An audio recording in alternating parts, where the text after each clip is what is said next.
আসসালামু আলাইকুম। আজকের গল্প সাহসী, লিখেছেন মঞ্জিল সেন। সাহসী বলে বিজন আর অঞ্জনের নাম আছে। শুধু সাহসী নয়, দুঃসাহসী।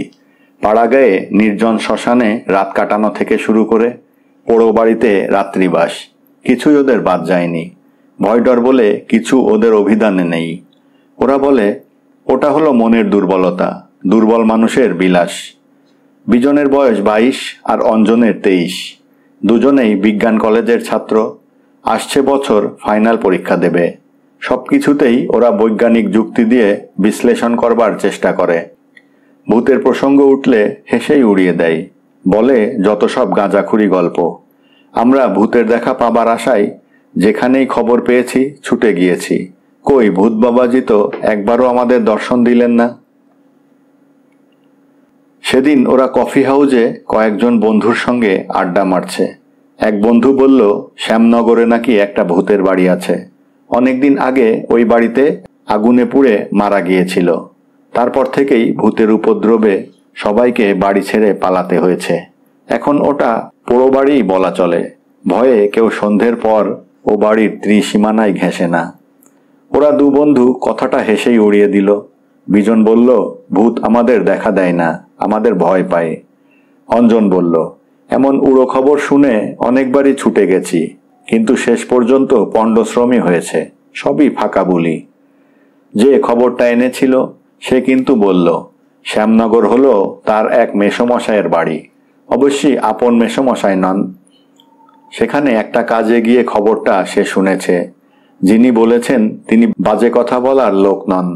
ওই বাড়িটার নাকি অনেকদিন ধরে দুর্নাম আছে। সাহস করে কেউ রাত কাটাতে পারে না। একবার দুজন সাহসী তাই করতে গিয়ে ভিড়মি খেয়েছিল। শেষ পর্যন্ত বিজন আর অঞ্জন ঠিক করলো শ্যামনগরে যাবে, ব্যাপারটা দেখেই আসবে। শনিবার পড়ন্ত বেলায় ওরা শ্যামনগর পৌঁছালো। বন্ধুর কাছ থেকে বাড়িটার ঠিক অবস্থান ওরা আগেই জেনে নিয়েছিল। স্টেশন থেকে বেশি দূরে নয়, আবার লোকালয়ের একটু বাইরে। রাত কাটাতে হলে কিছু খাবারের ব্যবস্থা করা দরকার। খালি পেটে কি ভূতের মোলাকাত করা যায়? অবশ্য ভূত যদি সত্যিই থাকে। ওরা একটা ঝোলার মধ্যে টিফিন ক্যারিয়ারে রুটি আর কষা মাংস নিয়ে গিয়েছিল, সঙ্গে জলের বোতল আর ফ্লাস্কে চা। রাত জাগতে হলে চা না হলে চলে না। স্টেশন থেকে ওরা হাঁটা দিল। বাড়ি খুঁজে পেতে ওদের কষ্ট হলো না। সত্যিই পোড়ো বাড়ি, অনেকটা জমি নিয়ে।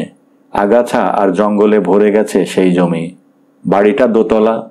চুনবালি খসে ইটগুলো যেন দাঁত বের করে আছে। কার্নিশের এখানে ওখানে বট অশ্বত্থ গাছ গেড়ে বসেছে। আশেপাশে বাড়ি চোখে পড়ে না। বেশ গা ছমছম করা পরিবেশ, তাতে কোনো সন্দেহ নেই।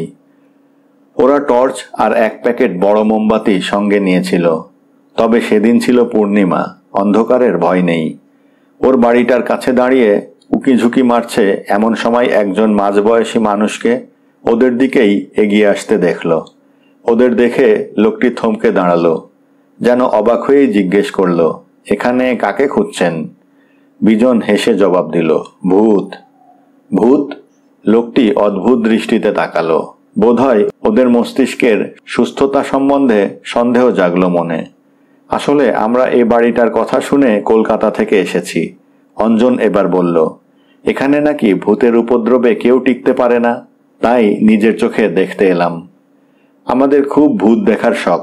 বিজন কথার পিঠে যোগ করল, অনেক পোড়ো বাড়িতেই আমরা রাত কাটিয়েছি, কিন্তু ভূতের দেখা পাইনি। ভূতই বোধহয় আমাদের ভয় পায়। আপনাদের সাহস তো কম নয়। লোকটি এবার বলল, এখানে রাত কাটাবার জন্য কলকাতা থেকে ছুটে এসেছেন? এ বাড়ির সত্যিই দুর্নাম আছে, আপনারা ভালো কাজ করেননি। হো হো করে হেসে উঠল ওরা। বুঝেছি, লোকটি বলল, আপনাদের খুব সাহস। তারপর একটু চুপ করে থেকে বলল, যদি ভরসা দেন তো একটা কথা বলি। বলেই ফেলুন, বিজন উৎসাহ দিয়ে বলল। মানে? লোকটি একটু ইতস্তত করে বলল, আমারও খুব ভূত দেখার শখ, কিন্তু একা একা সাহস হয় না। তা আপনারা যখন এসেছেন, মানে আপনারা যদি অনুমতি দেন, তবে আমিও আপনাদের সঙ্গে এখানে রাত কাটাতে পারি। সে তো ভালো কথা, অঞ্জন বলল, আমাদের একজন সঙ্গী বাড়বে। লোকটির মুখ উজ্জ্বল হয়ে উঠল। বলল, তা আপনাদের রাতের খাওয়া দাওয়ার কি ব্যবস্থা হবে? আমরা খাবার নিয়েই এসেছি, বিজন বলল। ও, একেবারে প্রস্তুত হয়ে এসেছেন? লোকটি হাসল। তবে আমি খেয়ে দিয়ে আসব।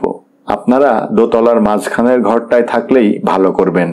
ওটাই একমাত্র রাত কাটাবার পক্ষে উপযুক্ত। বলেন তো, আমি একটা শতরঞ্জি কি মাদুর আনতে পারি? তবে তো ভালোই হয়, বিজন বলল। ঘরটা নিশ্চয়ই খুব নোংরা হয়ে আছে। তা আর বলতে, লোকটি জবাব দিল। মানুষের বাস না থাকলে যা হয়। দাঁড়ান, আমি একটা ঝাঁটা আনছি, আপনারা ততক্ষণ ঘরটা পরিষ্কার করুন। 5 মিনিটের মধ্যেই লোকটি একটি ঝাঁটা নিয়ে ফিরে এলো। সিঁড়ির ধাপগুলো আস্ত নেই, সাবধানে উঠবেন, লোকটি বলল। নইলে পড়ে ঘাড় ভেঙে আপনারাও ভূত হয়ে যাবেন। হ্যাঁ হ্যাঁ করে হেসে উঠল লোকটি। ওরা তাকে ধন্যবাদ জানিয়ে দোতলায় উঠতে লাগলো। লোকটি মিথ্যে ভয় দেখায়নি। সিঁড়িগুলো ভেঙে পড়েছে, যে কোনো মুহূর্তে ধ্বংসস্তূপে পরিণত হতে পারে। বাড়িটাও যে অনেক পুরনো সে বিষয়ে সন্দেহ নেই। মাঝখানের ঘরটাই ওরা বেছে নিল। অনেক দিনের ধুলো ময়লা জমেছে। ঘরটা ঝাড় দিয়ে একটু ভদ্রস্থ করতে বেশ খানিকটা সময় লাগলো। মাথার ওপর নীল আকাশে পূর্ণিমার চাঁদ, স্নিগ্ধ সুধাই ঝলমল করছে চারদিক। বিজ্ঞানের ছাত্র হলেও বিজন একটু আধটু কাব্য চর্চা করে, মুখে মুখে ছন্দ মিলিয়ে কবিতা আওড়ায়। রূপলি সন্ধ্যায় ওর কাব্যিক মনে নাড়া দিল আবৃত্তি। আবৃত্তি শেষ হতেই, বাহ, বেড়ে কবিতা বানিয়েছেন তো! হঠাৎ অন্ধকার থেকে কার কণ্ঠস্বরে ভূত দেখার মতোই চমকে পেছন ফিরে তাকালো ওরা। তারপরই সিঁড়ি দিয়ে উঠে এলো লোকটি। তার হাতে একটা আধময়লা শতরঞ্চি। বলল, এর বেশি কিছু জোগাড় করতে পারলাম না। ওতেই হয়ে যাবে, অঞ্জন বলল। আপনি এর মধ্যেই খেয়ে এলেন? হ্যাঁ, আমি কাছেই থাকি, লোকটি হাসল। তাছাড়া আপনাদের সঙ্গে ভূত দেখার জন্য আমার মনটাও হাপিত্তেশ করছিল, তাই তাড়াতাড়ি চলে এলাম। ওরা শতরঞ্জি বিছিয়ে বসল। আচ্ছা, ভূতের ব্যাপারটা কি বলুন তো? বিজন লোকটিকে জিজ্ঞেস করল। গল্পটা রটল কেমন করে? সত্যি কি কেউ ভূত দেখেছে? একটা কথা আপনারা বুঝতে পারছেন না কেন? লোকটি গম্ভীর হয়ে বলল। আজকালকার দিনে এমন জমি বাড়ি মিছিমিছি পড়ে থাকে কখনো? আসলে এই সম্পত্তি নিয়েই 3 ভাইয়ের মধ্যে ঝগড়া বেঁধেছিল। সে আজ বছর 25 তো হবেই। ছোট ভাই তেমন কাজকর্ম করত না, একটু উদাসী প্রকৃতির ছিল। তাকে ঠকিয়ে ওপরের 2 ভাই সব বিষয় সম্পত্তি নিজেদের নামে করে নেবার মতলবে ছিল। সংসারে বিষয়ের মতো বিষ আর নেই। তার বীজ একবার মনে শেকড় গেঁথে বসলে তখন আর ভালো মন্দর বিচারের ক্ষমতা থাকে না মানুষের। আপনজন হয়ে ওঠে পরম শত্রু। বড় ভাইদের আচরণে ছোট ভাই মনে এত দুঃখ পেয়েছিল যে সে নিজের গায়ে কেরোসিন ঢেলে তাতে আগুন লাগিয়ে দিয়েছিল।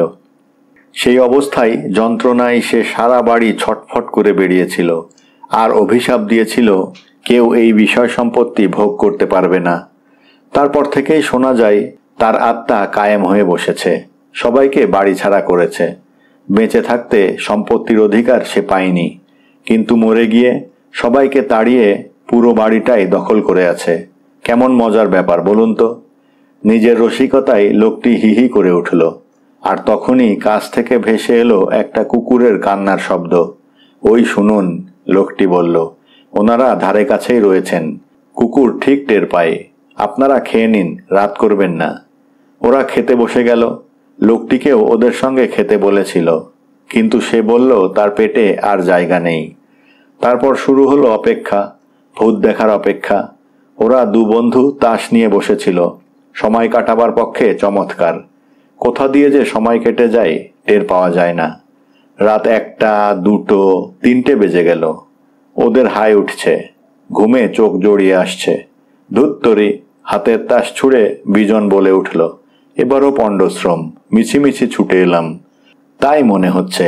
অঞ্জন মুখ বাঁকালো। লোকে গল্প বানাতে পারলে আর কিছু চায় না। শেষের কথাগুলো সেই লোকটিকে ঠেস দিয়ে বলা। লোকটি কিন্তু বিদ্রুপ গায়ে মাখল না, বলল, সত্যিই আপনাদের অনেক হয়রানি হলো, অনেক আশা করে এসেছিলেন। আপনিই তো বললেন এই বাড়িতে ভূত আছে, লোকে দেখেছে। বিজন একটু ঝাঁঝের সঙ্গেই বলল। চমৎকার একটা গল্পও শোনালেন। ভূত সবাইকে তাড়িয়ে সম্পত্তি ভোগ দখল করছে। তাই তো জানি। লোকটি অপরাধীর মতো মাথা চুলকালো। তবে কই সেই ভূত? অঞ্জন প্রায় খিচিয়ে উঠল। খুব না বলেছিলেন, এবার দেখান। দেখবেন? লোকটি আমতা আমতা করে বলল। কেন, আপনি দেখাবেন? বিজন ব্যঙ্গ করে বলে উঠল। মানে আপনারা কলকাতা থেকে এসেছেন। লোকটি মিনমিন করে বলল। আমাদের অতিথি, আপনাদের ভয় দেখানো কি উচিত? আমি অত ভয় টয় পাই না, অঞ্জন গম্ভীর গলায় বলল। তা যদি হতো তবে এখানে ছুটে আসতাম না। তা 100 বার। লোকটি ঘাড় দোলালো। আপনাদের সাহস আছে, স্বীকার করতেই হবে। কই ভূত দেখাবেন বললেন? বিজন এবার হেসে উঠল। সত্যি দেখতে চান? লোকটি সোজাসুজি বিজনের মুখের দিকে তাকালো। সত্যি না তো মিথ্যে নাকি? অঞ্জন মুখ বাঁকালো। যত সব তা ভূত আমি দেখাতে পারি। মানে এ বাড়ির ভূত। লোকটি যেন একটু সংকোচের সঙ্গে বলল। কিন্তু সত্যি আপনারা ভয় পাবেন না তো? ভয় আমাদের কুষ্ঠিতে লেখা নেই। বিজন একটু বাঁকা হাসি হাসল। দেখান আপনার ভূত। কোথায় যেতে হবে বলুন, আমরা রাজি আছি যেতে। লোকটি উঠে দাঁড়ালো, বলল, আপনারা আমাদের অতিথি, কিন্তু কি করব, উপায় নেই। তারপরই ঘটল এক আশ্চর্য ঘটনা। ওদের চোখের সামনেই লোকটির গায়ের মাংস যেন খসে খসে পড়তে লাগলো। কয়েক মুহূর্তের মধ্যেই সেখানে দাঁড়িয়ে শুধু একটা নরকঙ্কাল। ডান হাতটা ওদের দিকে বাড়িয়ে হিহি করে হাসছে তো হাসছেই। অত বড় সাহসী দুই বন্ধুও মূর্ছা গেল। ওদের যখন জ্ঞান হলো, ভোরের আলো ঘরে ঢুকেছে।